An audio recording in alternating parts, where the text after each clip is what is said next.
Assalamualaikum warahmatullahi wabarakatuh. Salam sejahtera untuk kita semua dimanapun Anda berada. Mari kita saksikan video berikut ini tentang Pak Jokowi yang mana beliau dihina, difitnah, dicaci maki, tapi Allah rupanya sayang pada beliau. Allah tidak menilai seseorang itu karena keturunannya, tapi Allah menilai seseorang itu karena ketakwaannya kepada Allah Subhanahu wa taala dan kinerjanya yang tulus dan ikhlas untuk mensejahterakan masyarakat Indonesia yang mayoritas Islam. Mari kita saksikan dan kita dengarkan videonya berikut ini. Berkat kinerja, kegigihan, kesabaran, dan doa serta pertolongan ilahi, negeri ini mampu membuat semuanya bisa dilalui. Bahkan saat ini, para habaib-habaib yang terbukti palsu dan para kaum pembenci Jokowi yang selalu menyuarakan kebenciannya terhadap pemerintah, banyak yang mendadak kena karma, yaitu atas perbuatannya. Kedoknya pun satu persatu terbongkar. Andai konstitusi mengizinkan, 82% rakyat Indonesia menginginkan Jokowi 3 periode. Wah, keren. Tingkat kepuasan masyarakat terhadap Presiden Jokowi menjelang Pilpres 2024 mengalami kenaikan sangat signifikan. Bahkan, kepuasan publik terhadap kinerja Presiden Jokowi menurut data adalah yang tertinggi di dunia. Kinerja Presiden pada April 2023 ini dinilai positif oleh 82%, yang menilai negatif itu ada 17,5%. LSI melakukan survei ini pada 12 hingga 17 April 2023. Faktor yang menyebabkan penilaian terhadap kinerja Presiden Jokowi naik, salah satunya kondisi perekonomian yang baik. Mengapa tinggi? Jawabannya satu, penilaian terhadap kondisi umum tinggi, termasuk ekonomi, dan biasanya yang paling jelas memperlihatkan hubungan tingkat kepuasan kepada presiden itu adalah tingkat inflasi. Kepuasan terhadap kinerja presiden sangat berkaitan erat dengan kondisi hukum dan politik. Seperti yang kita ketahui, pemerintahan Presiden Jokowi mengalami banyak sekali ujian. Yang paling utama adalah ujian wabah COVID-19. Krisis global akibat perang Rusia-Ukraina, bahkan ujian dari dalam negeri sendiri oleh isu-isu yang memecah belah masyarakat dari para pembenci-pembenci Jokowi. Di saat COVID, para kaum-kaum radikal dan intoleran terus menggoyang pemerintahan dengan isu-isu SARA yang masif untuk menunggangi wabah COVID-19 yang terjadi di tanah air. Mereka bilang COVID adalah settingan pemerintah. Mereka bilang COVID adalah upaya pemerintah yang dinilai fobia terhadap umat Islam. Hingga para kaum radikal ini menghembuskan isu-isu bahwa umat Islam dilarang ibadah di masjid. Melarang orang ke masjid, tapi di mal, di pasar dibiarkan. Di mana letak hati kecilmu? Tak malukah engkau nanti kalau berjumpa dengan Allah? Di masjid orang hanya 5-10 menit. Takut dengan coronavirus. Virus corona kalau dia datang, dia incar yang munafik.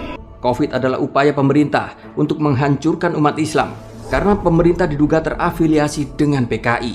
Pokoknya banyak deh isu-isu tak sedap dari para kaum intoleran untuk menggoyang pemerintahan Jokowi. Dan propaganda isu Islamfobia ini begitu masif dihembuskan ke tengah masyarakat hingga menjadi bahan obrolan masif di tengah masyarakat. Kepercayaan masyarakat terhadap pemerintah pun menurun sangat drastis.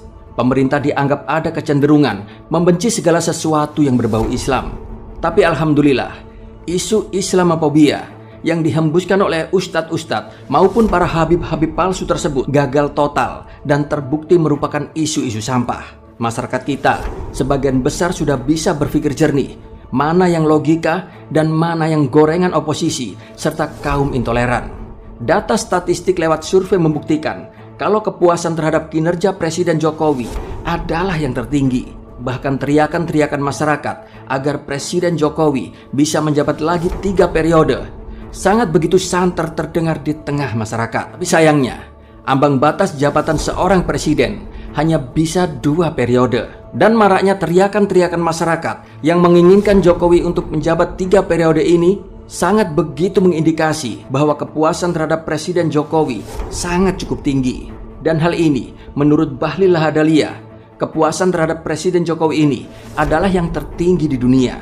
Ini mungkin catatan rekor sejarah Presiden Indonesia yang tinggal 10 bulan mau pemilu. Surveinya tingkat kepuasannya masih 82%. Artinya apa yang saya mau sampaikan, bahwa kepuasan publik ini sebagai apresiasi yang murni dari rakyat terhadap kinerja pemerintah yang dipimpin langsung oleh Bapak Presiden, terutama pada sektor-sektor baik ekonomi, politik, maupun yang lain-lain. Dan ini Bang Jayadi mungkin yang tertinggi sekarang di dunia ya, kalau 2%. Rendra Modi itu 78 kalau tidak salah. Ya, betul.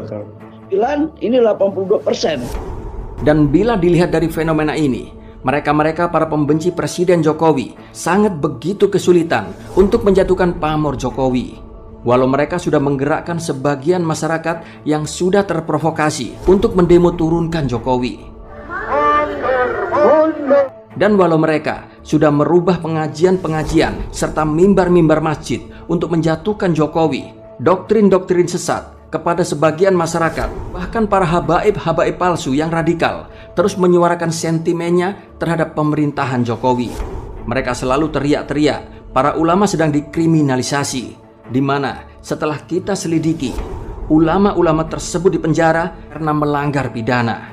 Contohnya si Bahar Smith yang memukuli anak di bawah umur, tapi yang disalahkan adalah rezim Jokowi.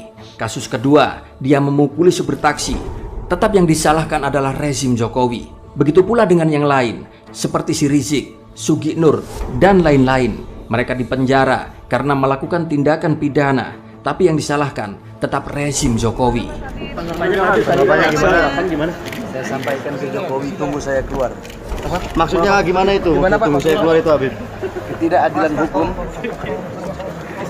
Tapi alhamdulillah, berkat kinerja, kegigihan, kesabaran, dan doa serta pertolongan ilahi, negeri ini mampu membuat semuanya bisa dilalui. Bahkan saat ini, para habaib-habaib yang terbukti palsu dan para kaum pembenci Jokowi yang selalu menyuarakan kebenciannya terhadap pemerintah, banyak yang mendadak kena karma, yaitu atas perbuatannya. Kedoknya pun satu persatu terbongkar. Ada yang tertangkap menghamili para santriwatinya, ada yang terjaring narkoba, ada yang tersandung kasus penggelapan dana sumbangan. Bahkan yang lagi viral saat ini, ada yang terbukti habib-habib palsu karena garis nasabnya yang terputus. Dan mungkin sebentar lagi, mereka akan kehilangan budak-budak mereka yang tentu juga dari kalangan pribumi. Dan saya rasa, para habaib-habaib palsu ini saat ini sedang menyusun strategi. Tapi RJ yakin, strateginya tetaplah sama. Mereka akan mengatakan bahwa rakyat sengaja ingin dibenturkan dengan Habib oleh rezim Jokowi. Anjing, babi, kenapa kau zalimi kau punya rakyat? Anjing, babi, kenapa kau jual aset negara? Anjing, babi, kenapa kau berpihak kepada asing?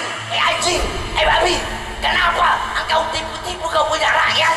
Anjing, babi, kenapa kau jual ayat-ayat Allah dengan harga yang murah?